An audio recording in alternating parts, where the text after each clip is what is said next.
Hey everybody, welcome back. Second to last edition of the Mossy Oak Fishing Recap for the 2021 season. We're right here, Lake Champlain. It is day 3. I just got off stage.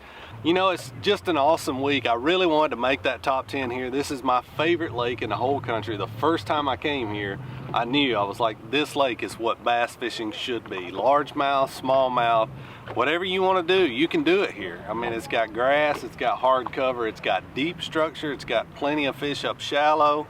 So let's talk about how my week kind of went, how I caught them, the baits I used, and that kind of thing. So in practice coming into this one, I had a lot of deep stuff, and that's really how I wanted to catch them, and that's how I like to fish here. I like to fish in that 20 to 30, sometimes even out to 40 and 45.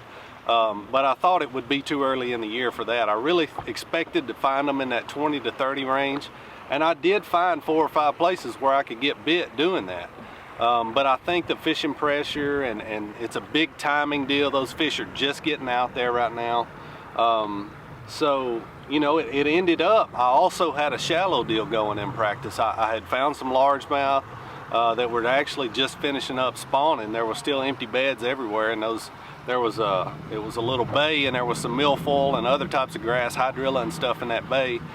So I had that largemouth deal going. I could just go down the bank and fish buoys and grass lines with a Ned rig and catch big smallmouth that way. And then I had that deep deal. So that's how I planned on spending my tournament. Day 1 went really well. I had by probably 10:30 that morning, I had about 18 pounds of smallmouth. Went to my largemouth spot. Off of that deep stuff is where I caught the smallmouth, out of that 20 to 30 foot range. Had about 18 pounds doing that. Then I went to my largemouth spot, caught a 4.7 largemouth, and ended up with 20 pounds and an ounce. So, you know, I'm sitting in 9th after day 1. Day 2, I roll back out there. It's cloudy, a lot more wind. Roll back out there to the deeper smallmouth, and it's just not happening. Every spot I go to, I can see them on my Lowrance active target, but I can't get them to bite. So later on in the day, I end up running around, catching a small limit, eventually culling up to 17.9. Caught most of them shallow on the Ned rig, a couple on a drop shot also, but in like 6 to 10 feet of water. And then today, day 3, started on that deep smallmouth stuff again, and it wasn't happening again. I caught 2 that way, but that's all today. And then, but it was bright, sunny today, and one of my favorite ways to catch them here is you can run around in any kind of shade you can find in about 6 to 10 feet. There'll be a smallmouth in that shade.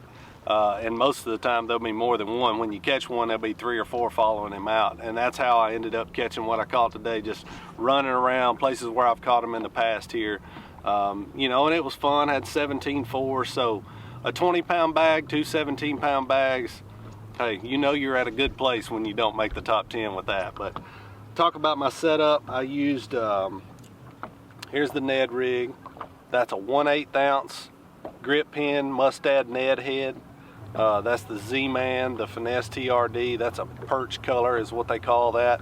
I threw it on 8 pound, or I'm sorry, 10 pound Vicious, no fade braid, 8 pound Pro Elite fluorocarbon leader, 6'10", my new Mustad Instinct spinning reel, Enigma Pesca spinning reel. And then on the drop shot rig, pretty much basically same setup, same rod, same reel, 10 pound Vicious no fade braid, 8 pound Pro Elite fluorocarbon leader, size 4 Mustad Titan X Wacky Nico hook, Berkeley Maxent flatworm. If you don't have some of those for smallmouth, you're probably missing the boat. And 3/16 to a 3/8 ounce Mustad drop shot weight. So that's how I caught what I caught. You know, like I said, this is my favorite place in the country to come. I love this place. It's always great to come up here. It's like 75 degrees right now. You guys are probably burning up if you're in my home state of Tennessee right now. It's probably 95, but love this place. We'll go to the St. Lawrence next week and wrap this season up. But I appreciate y'all following along. Stay tuned. We'll see you next time right here on the Mossy Oak Fishing Recap.